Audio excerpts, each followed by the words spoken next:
This is Valley News Live at 10. We begin tonight with breaking news. Fargo police are investigating a body found right in the middle of downtown. Yeah, police say they were called to the area just north of where Broadway meets NP Avenue just before 9 a.m. yesterday for a medical emergency. When they arrived, they found a man dead on the east side of the building. We're still waiting to learn who this man is and how he died. But if you have any information, you're asked to call Fargo police at the number on your screen. New exclusive video tonight of another situation in downtown Fargo. Take a look at this.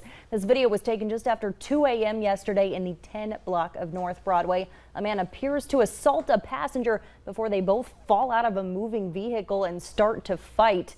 Officers found 21-year-old Seth Baker laying in the street when they arrived. He now faces several charges, including assault and criminal mischief. Police say Baker was a suspect in an assault that happened before they arrived, adding he broke a window and unlawfully entered that car after two people refused to give him a ride.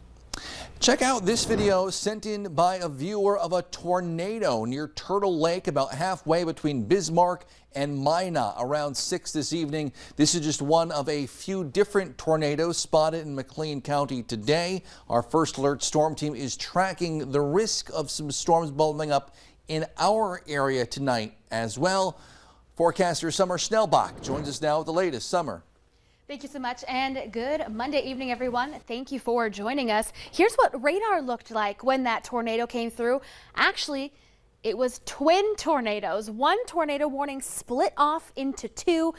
The first tornado fed energy into the second one, and some of those photos, which are now posted on our website, you could see both tornadoes. A really awesome sight when we weren't necessarily expecting tornadic activity tonight.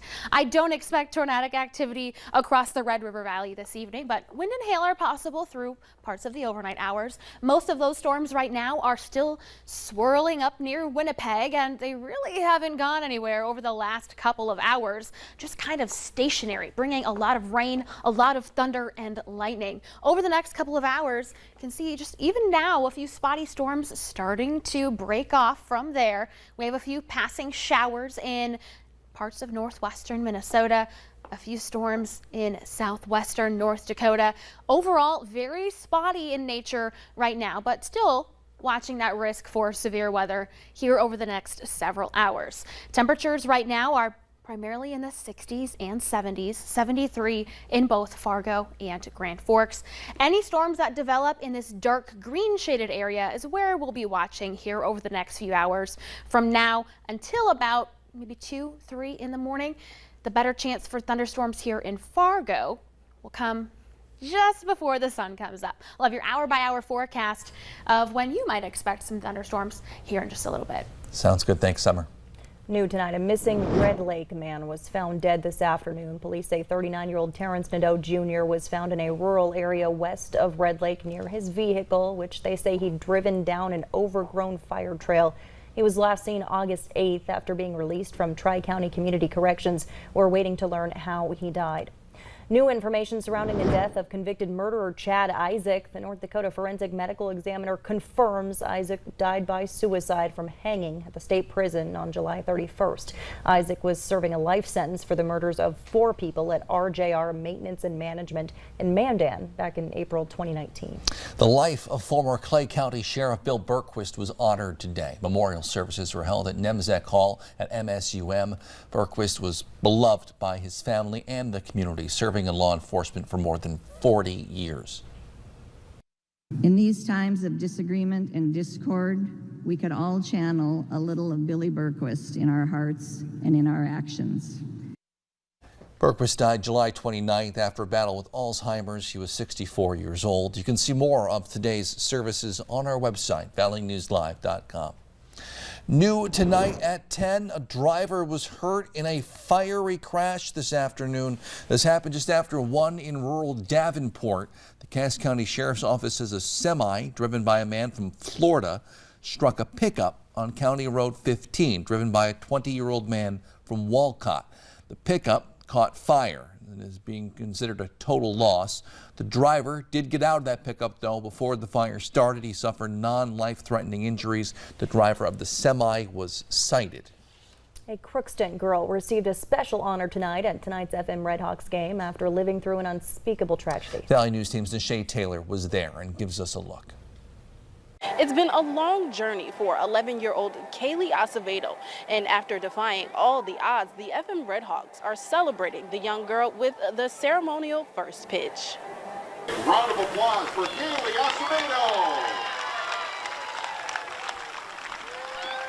Good shot, Kaylee. Kaylee Acevedo is living proof that tragedy builds strength. I know that I'm strong,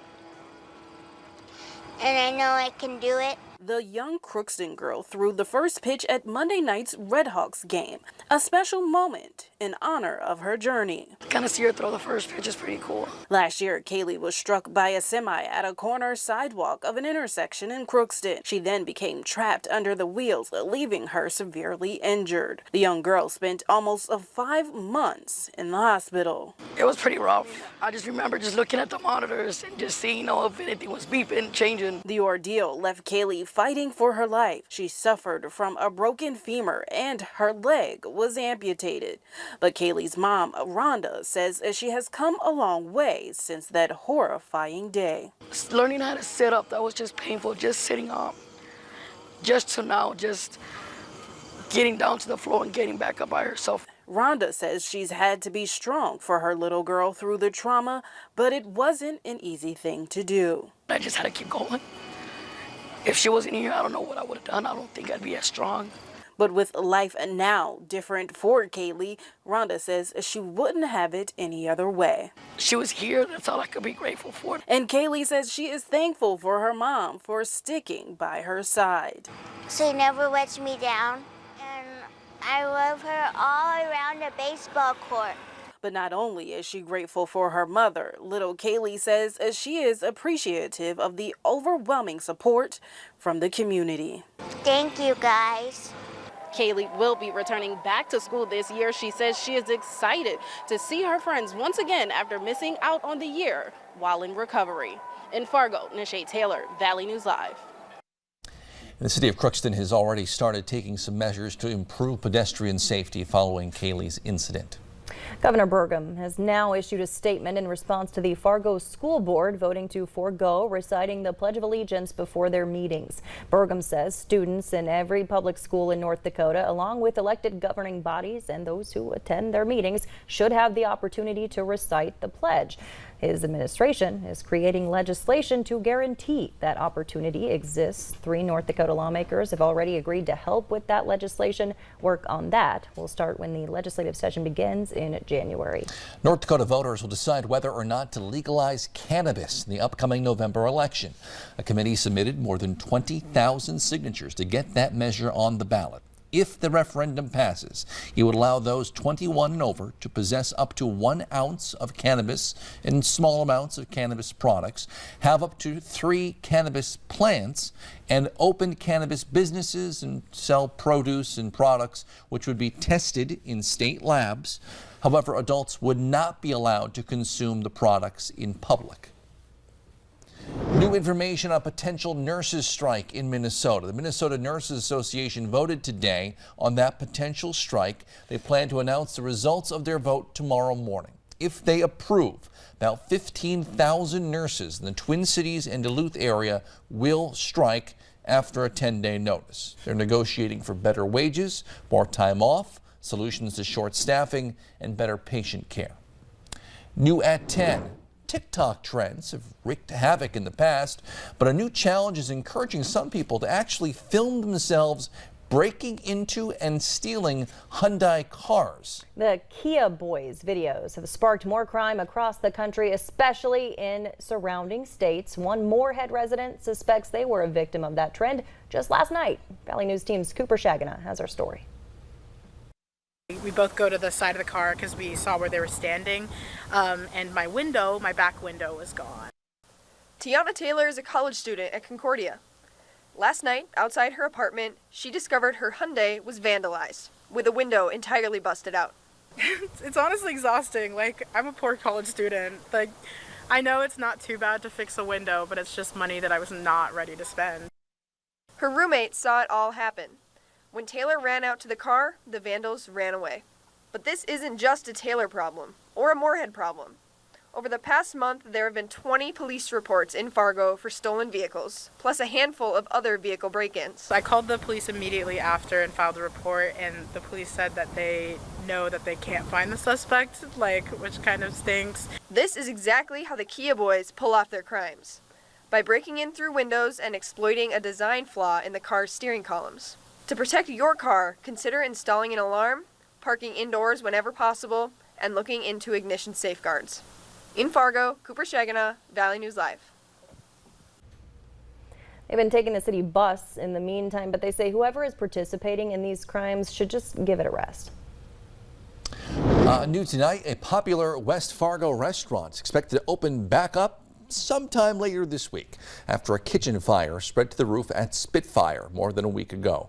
In a social media post, the owners say they're still cleaning up and they're waiting on the insurance company. So watch their social media page for updates. The Fargo Moorhead Science Museum is one step closer to becoming a reality. Today they announced the hiring of their first executive director. Planners are evaluating several locations for the museum in either Fargo, Moorhead, or West Fargo. They hope to pick a site this fall and open their doors within the next 3 to 5 years. And Crookston's Ox Cart Days kicked off today. The summer festival includes games, contests, parades, fireworks, lots of entertainment with a packed schedule through Sunday.